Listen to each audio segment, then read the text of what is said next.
the reason why it's important to study textures is because there's a certain time in your journey where all you've done is draw portraits. So you've only been really exposed to the kinds of textures and the kinds of brushes that are very forgiving. Very forgiving textures basically are the textures that are not too harsh, allow a lot of blending, don't require too much edge control, but obviously the face has a lot of edges in there, as you've seen me talk about over the years, geometry, etc.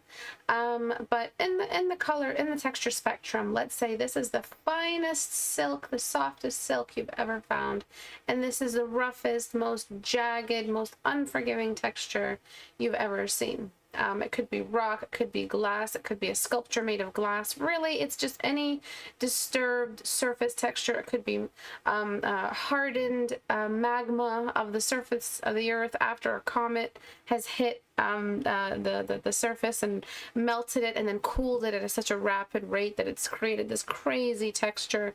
Multitudes of textures, large bodies, and on the bodies you have even finer texture than before. So like, imagine the most crazy texture you've ever imagined, and then here imagine the very, very forgiving texture. It could be silk, multi-layers of silk, just like a croissant, you know how it's many layers. Very, very feathery, the finest fur, the finest cotton, the finest, it's just almost like it doesn't even exist. You cannot paint this texture without a soft brush. Skin is like somewhere right here, and skin and hair and stuff like that, very, very, clothing, very similar. You have been exposed to strictly only this range for all of your journey, from beginner all the way to late advanced or late intermediate, early advanced or late intermediate. You have only really been exposed to this many textures.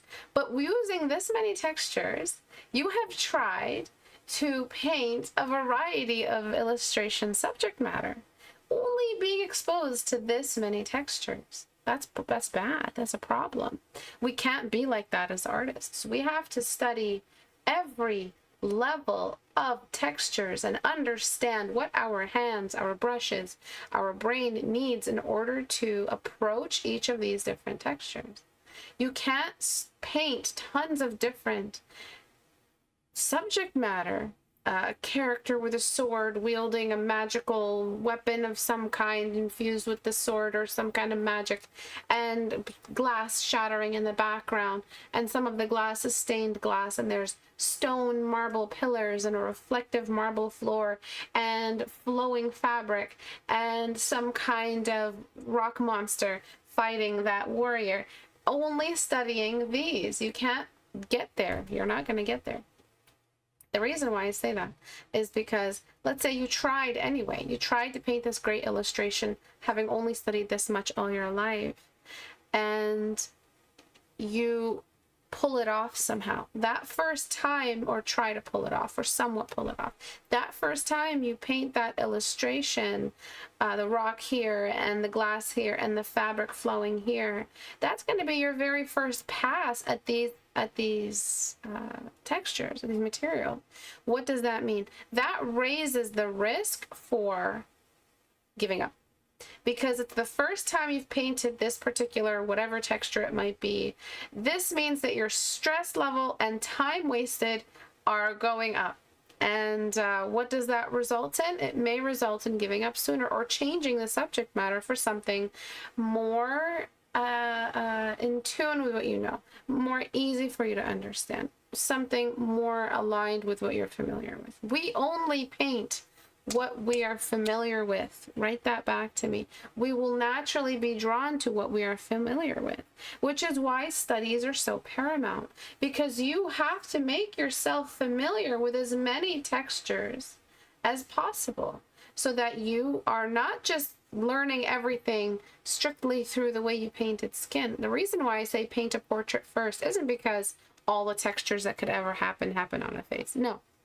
what I say is learn how to paint a portrait first, because anything that can happen will happen on a portrait.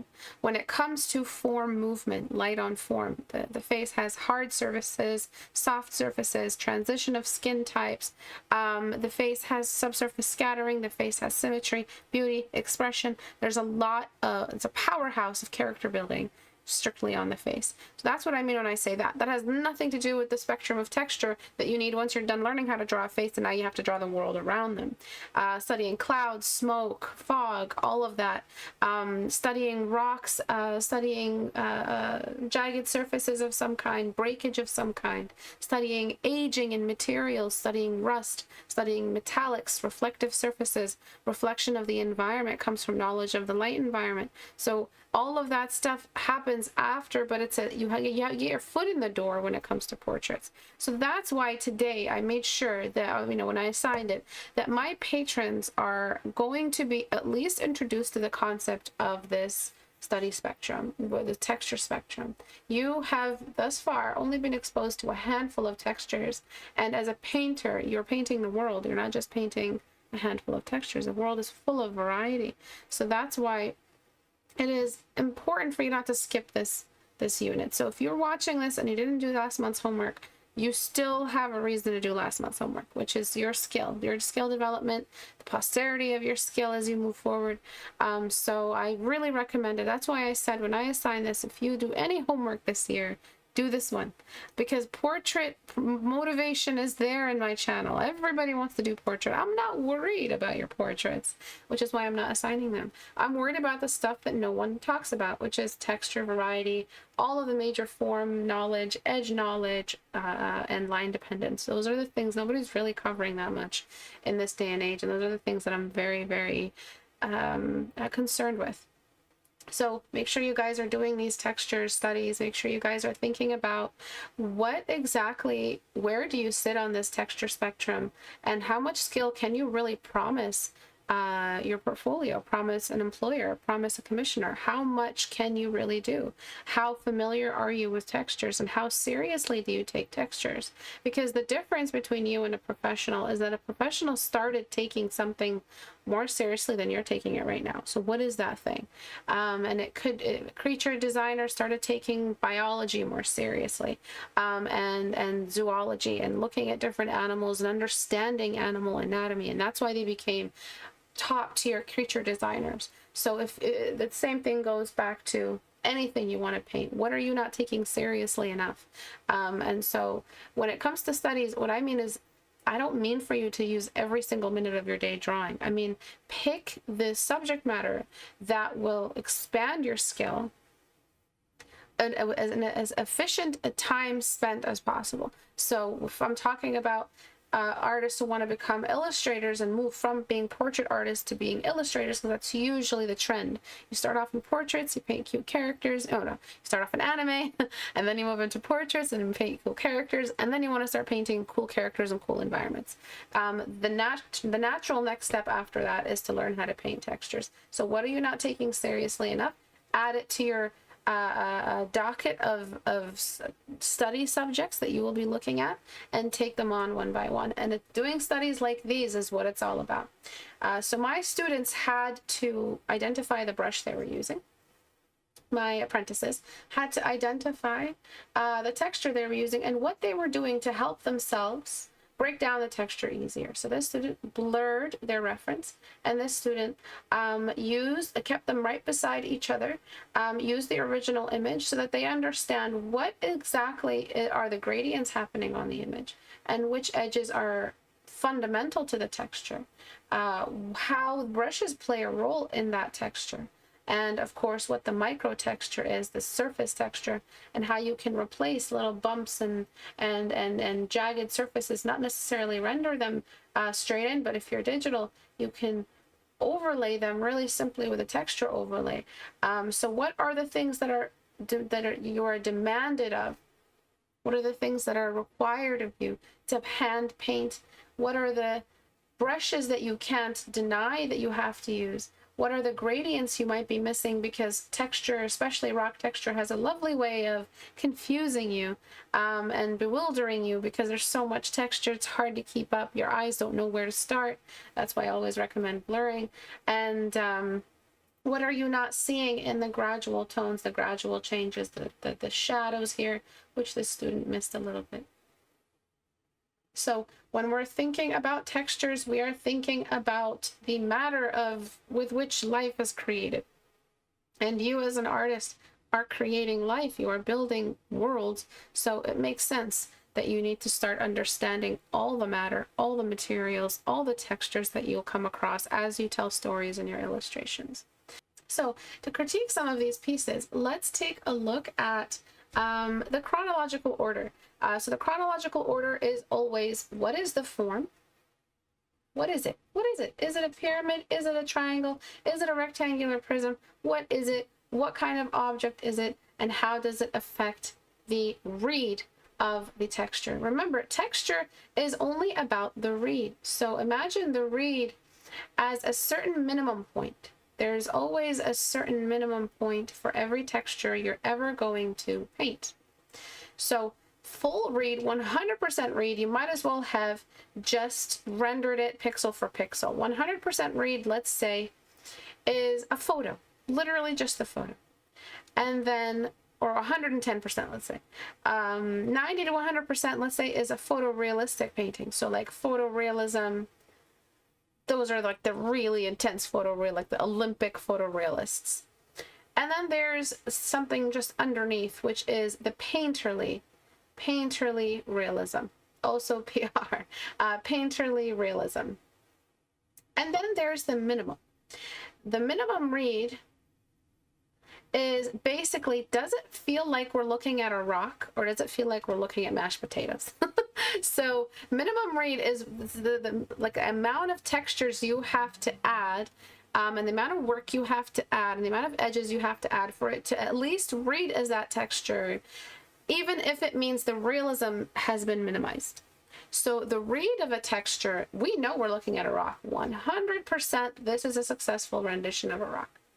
There are some missing elements here and there, like for instance, just capturing the general ambient occlusion in certain areas, overlapping. You seem to be ending each texture conveniently before the next surface area or plateau starts. You see what I'm saying? Whereas here, you've got stuff in front of stuff and stuff behind stuff and stuff on top of stuff.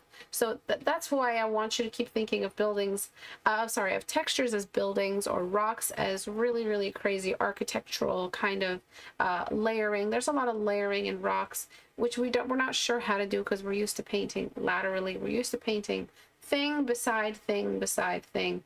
We're not used to painting thing in front of thing and everything is behind in front of the other thing. We're not used to stacking. Stacking is a learned skill. We don't notice it in real life as much as we notice edges or lines or something like that. That's why stacking is such a big one, and form studies really help you with stacking. So the minimum read that I'm talking about here, this minimum read is, did you have the shadows in place? Did you have the forms in place? Forms, shadows. Did you have the basic surface texture or micro texture in place? So surface texture, micro texture. Do you have all of the basic realism rules? So is your contrast right? Is the background look normal to the values, the normal minimum medium tone? So basically, does your light environment make sense? This is just, list goes on. Basically, are your cast shadows blurred? Are your edges sharp? So these are all the basic sharp edges, is at least one I have to write. Do you have like the minimum level, or at least the presence of these fundamentals, so that you can get at least to the minimum? Once you get to the minimum, it's up to you. What do you want to do? You can stay at the minimum for the rest of your life and not really mess with textures too much because you've maxed out portraits so much. So portraits also have a minimum read, and it's a very unforgiving minimum read for the portraits. It's much higher minimum. Because you've got a lot of anatomy, character, all of that, but it is still so minimum read for portraits. So in your notes, just make sure you're making a difference between portraits and textures here. So you've maxed it out. You're probably at 90% read for your portraits. You draw amazing portraits, so you're like, yeah, I don't need to be a master at textures, I'm going to aim for the minimum read of textures. So the minimum read, in order to get that, you have to understand that it starts with that chronological step, that step forward. You cannot step forward until you have completed the first step. So you cannot have rocks until you understand the basic geometric foundation of rocks, the z-axis, how a rock enters its space in the environment, how it has that z-axis, that inward motion of the shape, and that critical other axis, the change of the surface area, as I've shown you guys, which is the defining trait of a cube, is this little intersection right here. So once you get those, once you understand those, then you ask yourself the other fundamental question, which is the next level: where's the light coming from? And what does the light do on this particular surface? Is it a smooth, slippery surface with algae on it? Or is it, can you walk on this? Is it a desert-like rock surface? If that's a desert-like rock surface, it may not be as reflective. Lots and lots of sand or dust, or a different kind of sandstone that doesn't reflect light as efficiently as a really wet kind of rock that you'd find in Caladan, for instance, from Dune, which is like everything's got this constant mist and spray, and the whole planet is just a waterfall. So you have to ask yourself what the environment is, what the narrative is, and how you're going to be responding to it with the light source. What's your, again, minimum level of contrast needed to make this texture read? Once you do that, then you'll know, obviously with the geometry, you also understand where the edges are. In the geometric step right here, you know that there's edges that cannot be blended away. Once you know where the light source is coming from and the contrast, then you can start blending. So I wouldn't necessarily say this texture is a texture of blending, but there is a lot of blending in it. There's blending on this surface area, there's blending on this surface area. There's also a lot of blending once you turn this into a painting, because paintings, you get away with more in that you don't actually have to meet the exact level of detail visible. So remember the ways to detail. Let's recap on the ways to detail. There are edges. You can detail by sharpening edges. Instead of having funny mashed potato looking edges, you have sharp edges. That's the number one way to detail. Absolutely unrefuted, undisputed, number one way to detail. The next way to detail is contrast. I know in your head you're thinking, hey, what? The way to detail is to shrink the brush. That's how a noob thinks. You don't think like that anymore. So contrast is the next step. What's white and what's black? What pulls from white, what pulls from black, and how much more contrast can I have? The final way, or not the final way, but one of the final ways to detail, you can argue that increasing saturation adds more detail. Some people don't really believe in that. I personally don't care. If you feel like adding saturation pulls the eye towards the focus, which is technically adding detail, that's really up to you. The final way to detail is then adding the edge, adding the contrast, and adding fine detail. All right. So when you follow these main steps of detailing, what happens? What happens is that we end up pulling from the natural ways we can see detail in the world. So we're faking our detail. So in a painting, you can fake your way around a texture. You don't actually have to anatomically know exactly the material atomic behavior and the way that atom divides and or attaches, not divides, attaches to other atoms of like and creates the material that we know, so rock or gold or silver or something like that. When we're thinking about like hard metals, all of that stuff, we're thinking about making sure that the edge really is sharp. That's when you think, that's what you think about when you imagine hard rock, precious rock. You think that it's just jagged, it's in the name, so you know you'll be spending much more time on the geometry than you would on the contrast or the fine detail. However, if you're thinking about foliage, which is a completely different galaxy of thought, and that's why textures are so complicated for some students, because they have to change their whole freaking mindset just to approach a new texture, which is fatiguing. It's hard for a student to do that, because what we end up doing is we are asking the student to change their brush behavior, their brushes, their entire mindset, and the science behind all of that, all the extra added plus knowledge that they have to have in order to complete these texture. No wonder students have no fun doing texture studies, which is why on my campaign for my apprentices right now is all about texture studies. So textures are just, it comes down to just this blueprint that I have for you today. But textures are something you can take over time. You don't have to learn them all at the same time. You can kind of meditate a month or two just on rocks. Meditate a month or two just on leaves and foliage, bark, surface, texture like that, grass. A month or two just on gases, clouds, fog of some kind. And then a month or two just on fabric, structural folds, man-made objects, all of that stuff. You can take your time with that.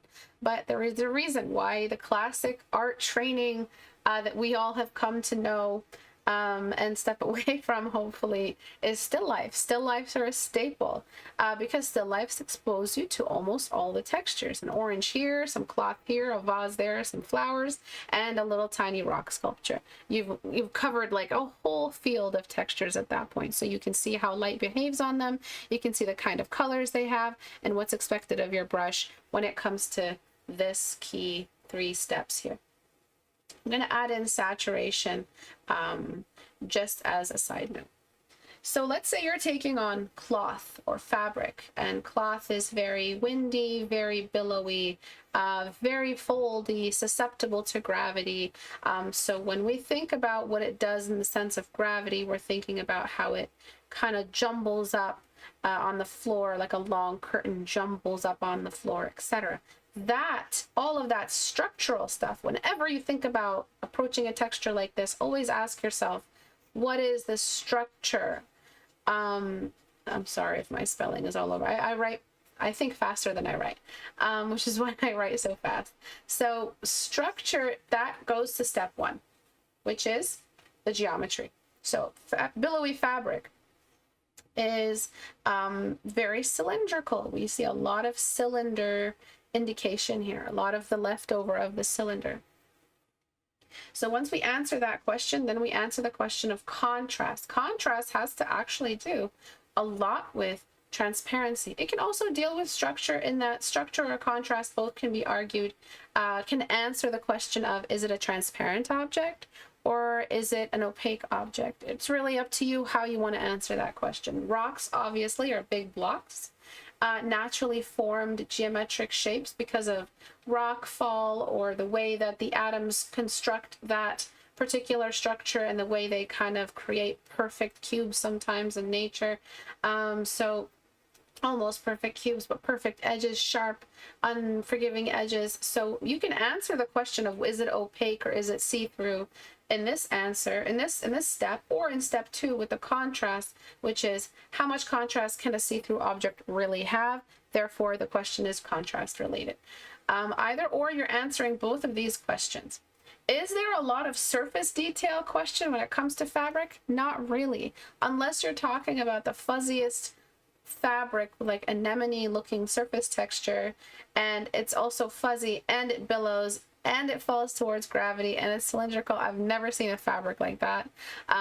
Fur maybe, but fur doesn't really billow and create really defined cylindrical folds in the fabric. Thicker fabrics like fur or wool tend to not have as many wrinkles. That goes back to structure. How thin is it? So the core structure of the fabric here versus a rock is that a rock, you can see very clearly that it's a cube-based object, whereas here, this is a thin film or a thin, very thin material in the shape of a cylinder. So it's still a thin material, it's just taken the shape of a cylinder. It'll have all the natural shadowing of a cylinder, that gradual tone, the sharp cylinder shadow, the bounce light coming in from the side. It'll have all of that. But remember what it's made of. It's made of a thin, long, very flattened out cube. Then it ended up looking like a very flat piece of fabric. So it's only cylindrical because of its motion.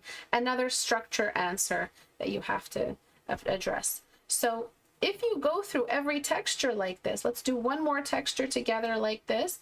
If you go through every texture this way, let's talk about grass then. Grass is a pretty complicated one.